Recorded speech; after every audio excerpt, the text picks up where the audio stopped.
Soma's baking and cooking থেকে সোমা বলছি। আজ আপনাদের সাথে শেয়ার করছি একটা পাবদা মাছের রেসিপি। খুব চটজলদি, খুব কম উপকরণে কিন্তু মাছটা করেছি। চলুন তাহলে একবার দেখে নিই। এখানে 4টে পাবদা মাছ নিয়েছি। প্রথমে নুন দিয়ে দিচ্ছি, অল্প একটু হলুদ দিয়ে দিচ্ছি। মাছ ভাজার সময় হলুদ কিন্তু একটুখানি কম মাখালেই ভালো হয়, তাহলে তেলটা অতটা কিন্তু পড়ে না। বেশি হলুদ দিলে কিন্তু তেলটা একটু পুড়ে পুড়ে যায়।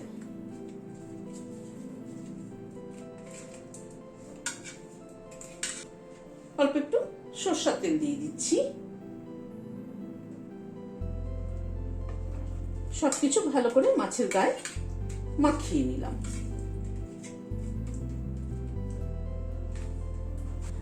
এখানে শিলনোড়া পেতেছি, একটা মশলা তৈরি করে নেব, মানে মশলা বেটে নেব।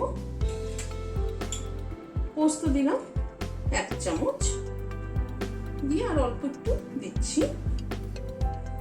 2টো লাল কাঁচা লঙ্কা ভেঙে দিয়ে দিলাম। 3 কোয়া রসুন দিলাম। রসুনের পরিমাণ কিন্তু এর থেকে বেশি দেওয়া যাবে না। খানিকটা ধনেপাতা ছিঁড়ে দিয়ে দিলাম। অল্প একটু জল দিয়ে নিচ্ছি, নিয়ে বেটে নিচ্ছি।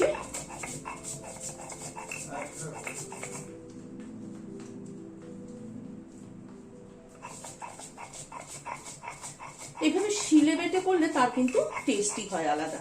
কিছু কিছু মশলা আছে যেগুলো মানে বাটা মশলা হলে পরে টেস্টটা ভালো হয়।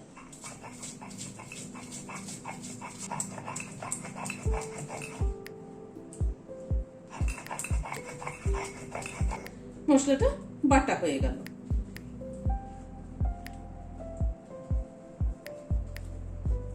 একটা বাটিতে তুলে নিচ্ছি।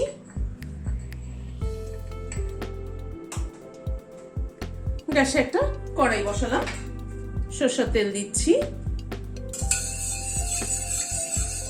তেলটা একটু কড়াইয়ের চারপাশে লাগিয়ে নিচ্ছি। তেলটা গরম হয়ে এসছে, মাছ দিয়ে দিচ্ছি। মাছটা একটু ঢেকে দিচ্ছি। পাবদা মাছ কিন্তু খুব ফোটে, সেই জন্য একটুখানি ঢেকে দিলাম। এই মিনিট খানেক একটু ঢাকা ছিল। মাছগুলোকে এবার উল্টে দিচ্ছি।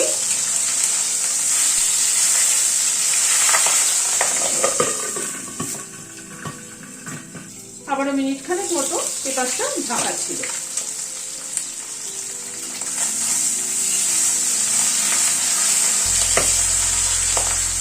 তুলে নিচ্ছি মাছটা। আবারও 2টো পাবদা মাছ ছেড়ে দিলাম, দিয়ে ঢেকে দিচ্ছি। এত ফাটে মাছ না, সেই জন্য একটু ঢেকে না দিলে পরে খুব মুশকিল। তুলে নিচ্ছি। এবার মাছগুলো ভেজে নিলাম। মাছটা তুলে নেওয়ার পরে যা তেল ছিল তাতে কালো জিরে ফোড়ন দিচ্ছি। গ্যাসের ফ্লেমটাকে কমিয়ে দিলাম। ফোড়নটা একটু ক্র্যাক করা অবধি অপেক্ষা করব। যারা ঝাল একটু বেশি খানে একটা কাঁচা লঙ্কা ছিলেও দিতে পারেন, কিন্তু আমি যেহেতু মশলা বাটার মধ্যে 2টো দিয়েছি সেই জন্য আর দিলাম না। কালো জিরেটা ক্র্যাক করার পরে মশলাটা যেটা বেটে রেখেছিলাম সেটা দিয়ে দিলাম। বাটিটা ধুয়ে একটু গরম জল অ্যাড করে দিচ্ছি।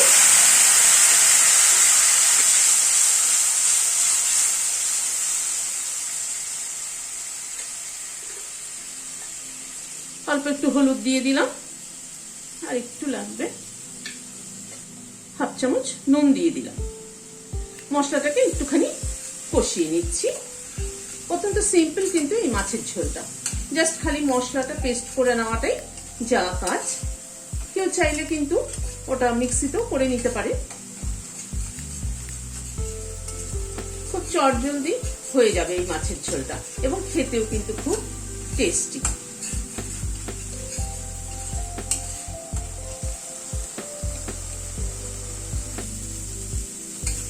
এই মিনিট 2 মতো মশলাটা কষে নিলাম। এবার গরম জল দিয়ে দিচ্ছি। রান্নায় কিন্তু কখনোই ঠান্ডা জল ব্যবহার করবেন না, তাহলে রান্নার টেস্ট কিন্তু পুরো বদলে যাবে।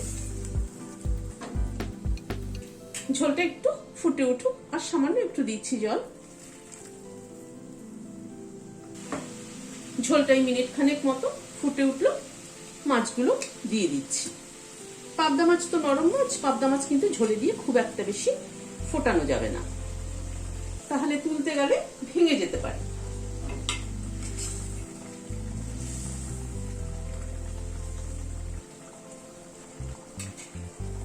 মাছটাকে দিয়ে এই মিনিট খানেক একটুখানি ফুটিয়ে নিলাম। একবার একটু উল্টে দিচ্ছি।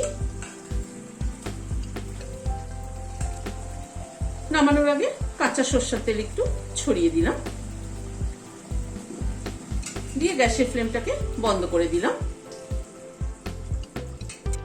দুটো কাঁচা লঙ্কা মাথাটা চিড়ে দিয়ে দিলাম, দিয়ে ঢেকে দিচ্ছি স্ট্যান্ডিং টাইম 5 মিনিট। রেসিপিটি যদি ভালো লেগে থাকে তাহলে একটা লাইক এবং সাবস্ক্রাইব করার অনুরোধ রইল।